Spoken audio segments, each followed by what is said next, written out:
Hello, everyone, and welcome to Growing Together, a gardening podcast with me, John Lamb, and Don Kinsler, a lifelong gardener in the North Dakota State University Extension horticulturist for Cass County. Don, how are you doing today? I'm doing great.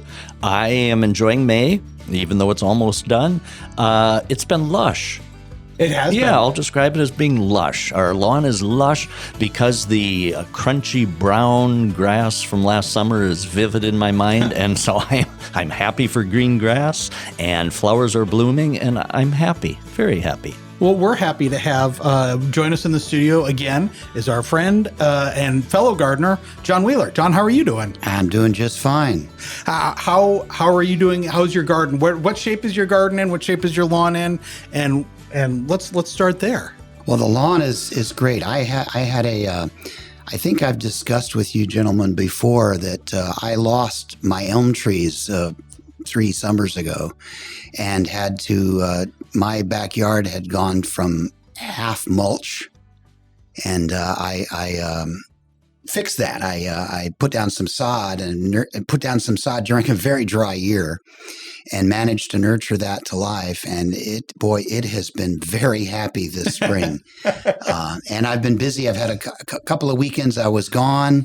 My job keeps me from doing a lot of gardening, so I was a little frantic getting everything planted. And I do a lot of pot container gardening, but I've got it mostly planted now. I've got a few pots that are empty that I'd like to fill, and it's looking great. Well, and then also that's the thing that I think this time of year, compared to especially the last couple of years, partially is this because I'm relatively new as a gardener, about 5 years or so. And so a lot of the things that we've planted within the last 3 years are now really established. But the stuff that I'm seeing coming up, I think hostas are bigger than they were last year at this time. Things just seem to be almost accelerated. Do you see that? I mean, it just seems to have been an ideal spring and so far for growing in our area. Well, we of course had a crazy mild winter, yep. Without a lot of snow, but I haven't seen a lot of winter kill. Things seem to have survived pretty well. They did very well. We were knocking on wood and keeping our fingers crossed, but things seem to have survived a weird winter. Yeah. Very well.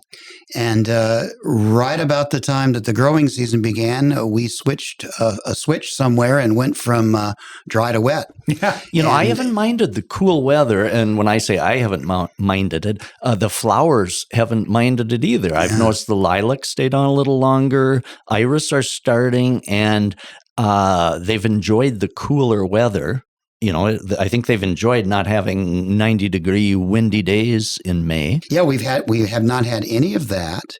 And at the same time, we haven't had frost. Our last round of freezing weather was back in April. And we're at a point now where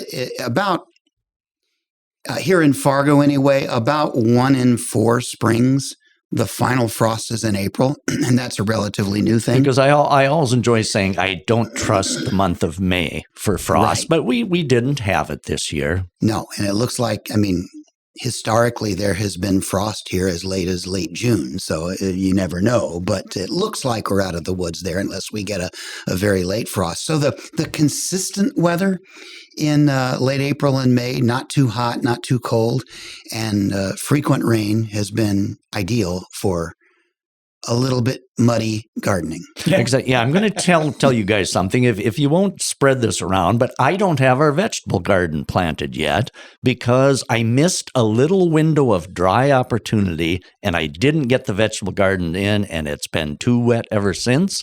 And so but I'll get it in. It'll probably be the first week in June, but it'll grow. It'll be just fine. Well, and we should also say, Don, for the people who haven't seen pictures before, your vegetable garden is quite big. It's probably the size of some people's yard. But, this heavy clay, you can't rototill it at the wrong time. Right. Otherwise, you deal with hard golf balls all summer. But it'll get done. It'll be fine. Yeah. I'll have vegetables to eat. It'll come in. We'll make it through the summer and winter. Just even our yard with this amount of rain, it's been hard trying to find a time, because between mowing, trying to find a time time to mow when the grass isn't too wet and the ground's not too wet.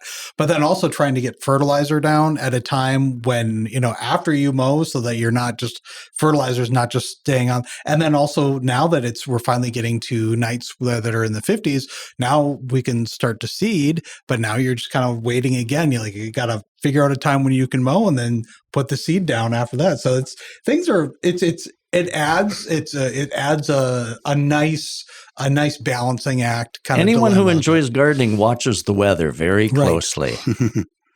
But it has, but the rain, I mean, how much rain over the last week? We're now, depending on what we get today, and it's going to be sporadic. We've got some showers going on today, but here we are near the end of the month.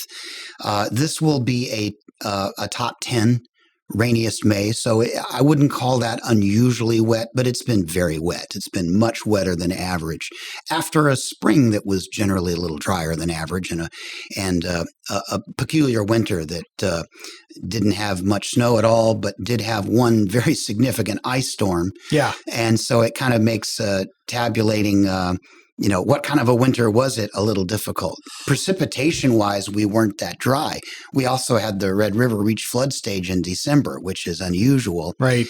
And so we got, 2 or 3 inches of rain out of that Christmas ice storm, but no snow. And so there was no snow cover to melt. So we had March when typically we're melting snow, we were looking at brown grass. And that December rain soaked in. There was not much frost in the ground. There was not much frost. Some of it ran off. That's why the river flooded. But at least a percentage of it was able to soak in, Yeah. which was unusual also. And last year, to my recollection, that by the time we got to, we didn't really have, people say, it didn't seem like any kind of a spring last year because it seemed very cold. And then didn't it just get hot really towards the end of May, really pretty warm? The snowpack, which was very deep and dense, melted in mid-April, and it melted in about a week in sunny, dry weather.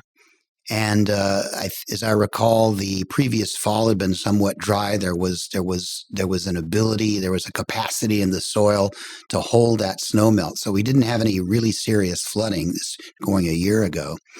And then suddenly it was in the 70s and 80s consistently. And shortly after that, it was in the 90s.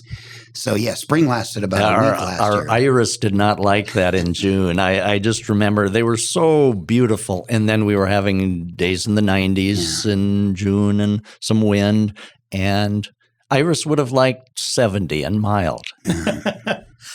I'm not asking for a forecast necessarily, but trend-wise, where are we at now, and what do you see for kind of the immediate future? Well, the biggest thing weather-wise that's ongoing, the El Nino of the winter it has gone. And it was one of the strongest El Ninos on record worldwide, stronger than it was forecast to be.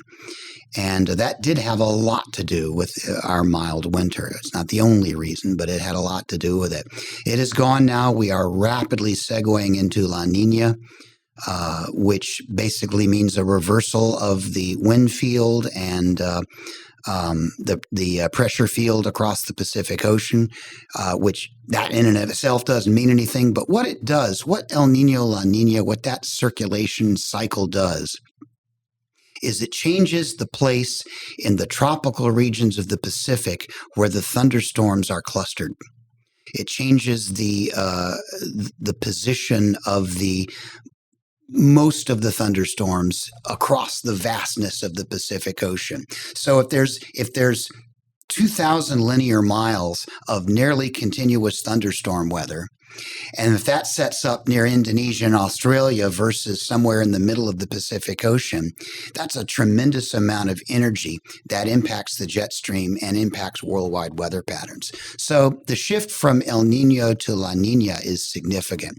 It tends to get lost in the summertime weather patterns because summertime weather tends to be smaller scale.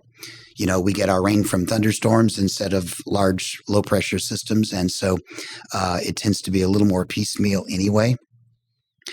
It will probably have an impact, more significant impact on the general pattern as we get into fall and winter. We're likely to not have another winter as mild as last one. But as far as the summer weather pattern goes, what we're looking at right now is I've been seeing hints for several weeks now of the first thermal ridge, the first heat dome building up in the United States.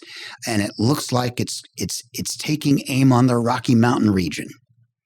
And so if you imagine a big area of high pressure throughout the layers of the atmosphere over the Rockies, including up at the jet stream level, the jet stream will ride north of that and then curve down. So we're likely to have a jet stream as we go into June coming out of the northwest a lot of the time.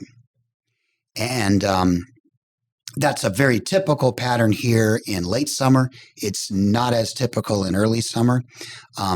We'll start getting thunderstorms and stronger storms for the first time. We didn't have any severe weather really this spring here in the north. It was all down south. So we're likely to get more thunderstorms, but we will get our weather mostly from thunderstorms. We're probably going to lose these big synoptic scale, big all-day rain systems that we've been getting. So our rainfall will likely become a little more sporadic as we get into June. I don't see our weather getting terribly hot just yet with the northwest flow. There may be a hot day. We may get that 90-degree day coming up sometime in the next 2 or 3 weeks, but I don't look for it to really manifest itself unless that thermal ridge shifts eastward a bit. And right now, I don't see that happening. So I'm hoping gardening wise for a less hot summer, because it's interesting. Of course, plants like heat up to a certain point, tomatoes and all those, they like heat up to upper 80s. But, when we're getting 90 and above consistently, then even plants start to hunker down and the growth starts to, self-preservation wise, the growth kind of starts to shut down. So there's an upper limit in which even the heat-loving plants like it. And so I'm hoping for a less hot summer, because last summer it seemed we had a fair number of those 90 days. Yeah, well, we did. Last couple summers we had. Yeah, and so I'm hoping. And I also gauge the summer by how crunchy my grass gets. And so I'm hoping for a less crunchy middle of summer on our lawn. Well, we tend to live in the present. And of course, there's no evidence that it was ever crunchy right now. So we've forgotten that, exactly. When the grass first began to turn green, we needed timely rains for it to green up because it was a little dry. And with northwest flow, we will if that's the pattern that we're going to have for the first part of summer, and summer weather patterns are flimsy. This may change, but if northwest flow dictates our summer, or at least the first half of summer, we'll likely be gravitating back toward being a little bit dry, but the hot days will be sporadic instead of consistent. And with northwest flow, we'll likely tend to have less humidity and therefore cooler nights.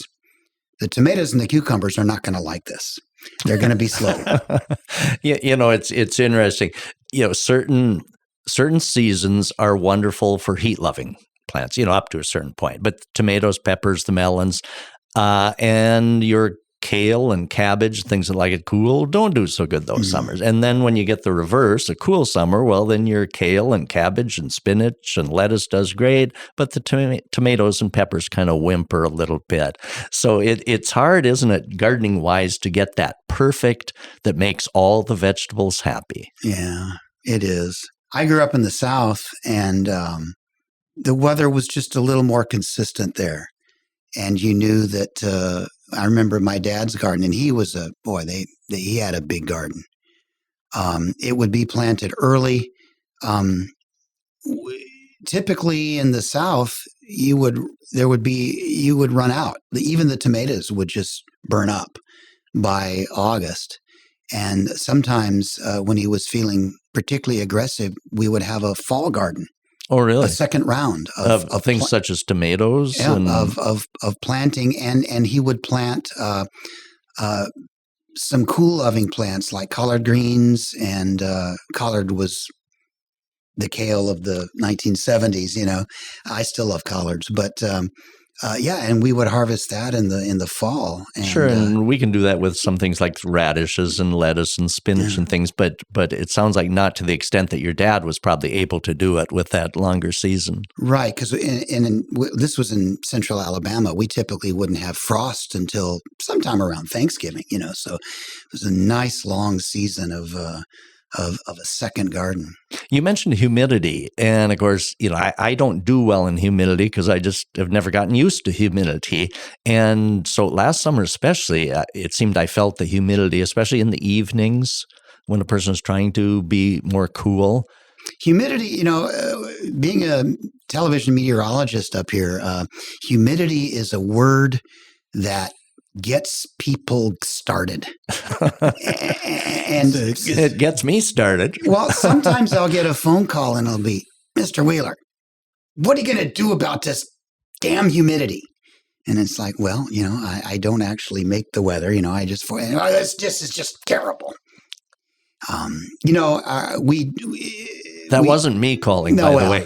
That's quite all right. And I don't, nobody's really angry at me. I'm not cowering in fear of the humidity haters, but and some people just really despise that humid weather feeling. And then there are those who live for it. And Kirsten Keeley, my coworker for many, many years at WDAY, she's got a lake place. She just loves that hot, humid feeling. Yeah, my dad grew up in New Jersey. He loved the humidity. I love the humidity. I love sitting out on my porch on a very humid morning, sipping hot coffee, listening to the songbirds in its place. I mean, I also love our cold winters here in the north. I'm a four-season person, but if it's summertime, I don't want it to be cool and drizzly. I want it to be hot. All right, let's take a quick little break, and when we come back, we're going to talk more with John Wheeler about his garden.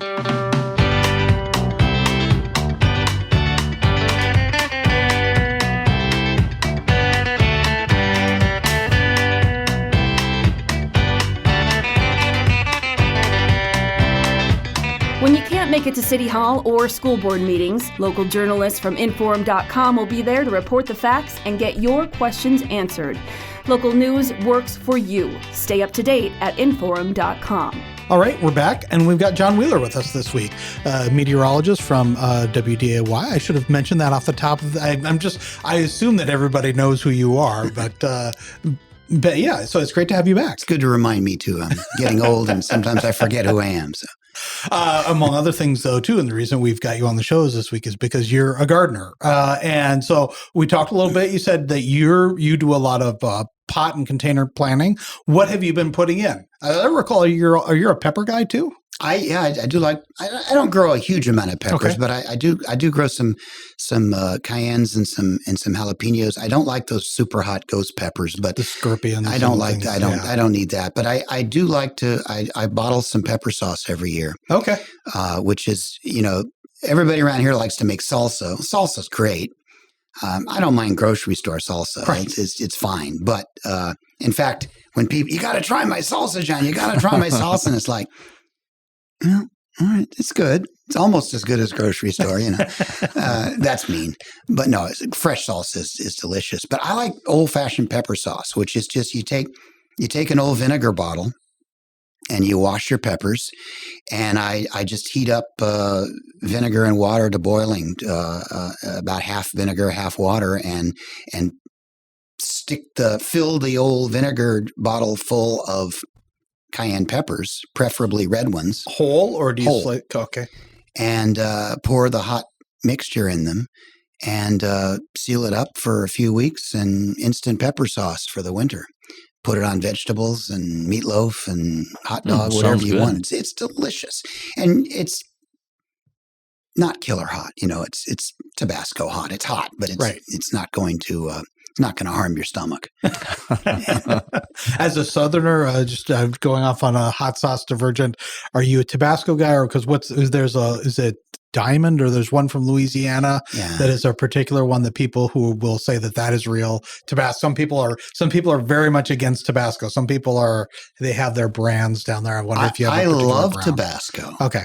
I keep a bottle of Tabasco, but I've discovered a second pepper sauce that's become my personal favorite.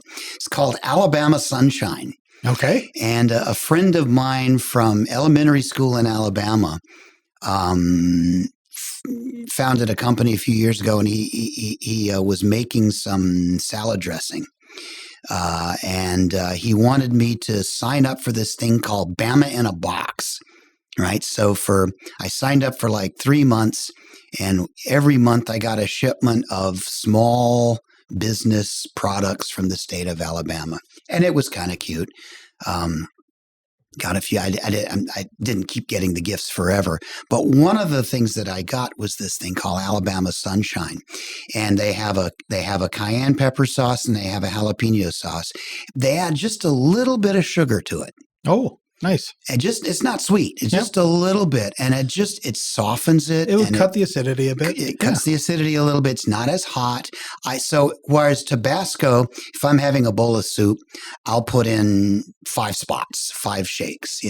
This Alabama stuff, I will color the top of the soup red to make it good and hot. But it's just a wonderful flavor. Alabama Sunshine. There's your promotion for the show. So you're doing some peppers this year? Yep. And what else have you got in? You said that you don't have everything in. What else have you got in, and what else are you looking to get in yet? Well, I've taken the last few years. I think I've mentioned to you gentlemen before that I lost my elm trees a few years ago. I think I may have mentioned that already today. So I can grow tomatoes. Okay. Because I've got a sunny backyard, but I've also planted in the middle of my yard a big maple tree. Okay. And it's now getting pretty big. So the place where I've been growing tomatoes is starting to get a little shady.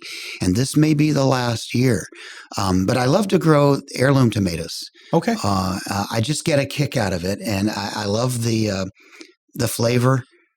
They're a little more temperamental, a little harder to grow. They tend to get blossom end rot. They're harder, but I just love the flavor of heirloom tomatoes, So I wonder if Don could help me with this. I've got a spot on the south side of this giant maple tree in the back part of my yard where I used to have, under the canopy of an elm, a little place to make a small backyard fire. And I've surrounded this in bricks. It's probably 12 feet by 12 feet square. I don't have fires anymore. It's wasted space. But for a couple of decades now, I've been having fires here. So I'm sure when I pull up these bricks, there's going to be where the fire was, there's going to be a lot of ash. And then underneath the bricks, I landscaped that out, dug out some of the topsoil. So as I make a new garden space, I want to do a couple of things. One, I want to exclude the rabbits. So maybe Don can help me design a fence. And I also want to get the soil right because I'm going to have a hole because these bricks go down, 6-8 inches. So I'm going to need to bring in some soil. What can I do to have the perfect you thought garden? About at least a partially raised? Yeah, I could raise it. Because I've just become a big fan of raised gardening because were my garden raised, I would probably have my garden in. Instead, it just doesn't drain the way I would like it. So even a timber or so raised really allows you to bring in soil, amend the soil, a little more friendly versus a heavy clay soil. And so even raised, 8 inches or so, a 2x8 put on the ground, a treat. And the treated lumber now is safe for using on vegetables. The brown treated is safe, no problems on what is planted. And so I would really encourage it to be raised. Now, you bring a couple of good questions. One is the wood ash. Does that have an effect on things that were growing? Actually, I investigated that back in about 1980 when there were a lot of wood-burning fireplaces and things, wood-burning stoves, and, could you dump wood ash out on your garden? And our soils are high in alkaline already, and wood ash increases that alkalinity, but there is some fertilizer value in that, phosphorus, potash, and it also has kind of a granular texture that can improve a heavy soil. Okay. But the recommendation was, you don't want a big glob of wood ash in one area and then try to garden over it or around it. So you would want to spread out that ash, not more than 1 inch of wood ash over an area. So I'm not sure how you exactly want to do that fire pit area with kind of the consolidation of wood ash. But so a person would kind of need to deal with that localized if there's a buildup of wood ash. You'd not want to have that much wood ash in one spot. But anyway, the raised bed gardening, now, there are wonderful kind of designer mixes, raised bed mixes that you can buy, and they're wonderful. But there's been a lot of research done in the area on the best mix for a raised bed. And whether your raised bed is 3 feet high or just a 2x8 high, the types of mix, the bagged raised bed mixes are good, but you should add about half the volume should be more of a native type soil. It doesn't have to be heavy Fargo clay, but places sell bulk soil, and so it should be kind of a native type soil of some sort with that. The bagged mix. The bagged mixes alone tend to be quite, peat moss, composty type, shredded composted bark, and they dry out too quick. So getting a little bit of actual substantial soil, dirt type soil in that gives a little better water holding capacity and nutrient holding capacity so that water and nutrients don't just run right on through. So kind of that blend of raised bed type soil mixed with a more of a native type soil that a person could get. John, you said that the pit area, the area that you're looking at is, what did you say, about 12 by 12? 12 by 12, and most of that is brick, Okay. right? The fire pit itself is, So were you 3 by thinking 3 in the middle. excuse me, of making the garden kind of in that area, 12 by 12? My thinking is, which is, I sought it around this. Yeah, a person can get a lot of production out of that. That would be a nice sized garden. Yeah, it will. The square foot, Mel Bartholomew's square foot gardening method, it is actually a very intensive production-wise method. What is that? A gentleman a number of years ago, I don't remember what year, developed this square foot gardening method, okay? So you take your raised bed gardening and divide it into 1 foot increments. And then, and you can search this online, square foot gardening, Mel Bartholomew. And then within that 1 square foot, it indicates how many plants you can have. For example, 16 radishes will perform beautifully in 1 square foot. A tomato plant will need more square feet. That'll probably need almost a 4 foot square. Lettuce, I'm taking these off the top of my head. Lettuce, you can maybe get 9 lettuce plants in 1 square foot, but it allows you to put the optimum number of plants in each square. And so it's an intensive way. A pepper plant maybe just needs 1 pepper plant in a square foot, but you don't waste space. You kind of use every inch of space to its optimum, and it's highly productive. Our daughter has done this, and it's amazing. Okay, interesting. What were you hoping to grow in this area? Well, I've had gardens before when I was younger. I want to have a few more tomatoes than I'm able to grow now. I will have at least 1 long 12-foot row of green beans because there is just no way to replicate the fresh green bean from a store. Well, isn't that the truth? Frozen, canned, it's just not the same. Fresh green beans are just wonderful. They are. And productive. Yeah.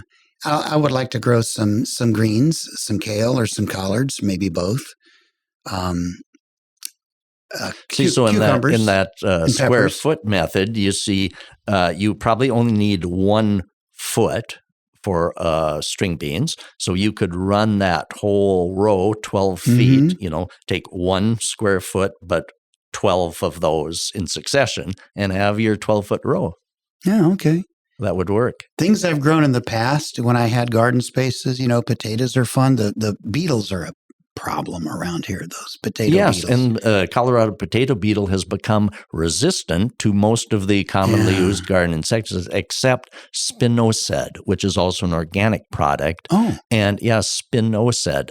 In fact, one company labels it under Colorado potato beetle control, and the active ingredient is spinosad. It was found on a tropical island by I believe an entomologist that was vacationing, and he was walking along the beach, and all of a sudden he found a spot. There's no insects in this area where there were in other areas of the beach.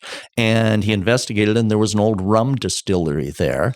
And so the beneficial bacteria from the rum process was deterring insects. So he isolated that bacteria, and they created then this product called spinosad. And so it's a really neat history, and it's a very effective insecticide on many things, including Colorado potato beetle. There you go. You've learned something. How about the rest of what he was talking about there, Don? Would that all lend itself to raised beds? Because obviously, if some things like if you were to want to do watermelon and squash is probably not good for raised beds, right?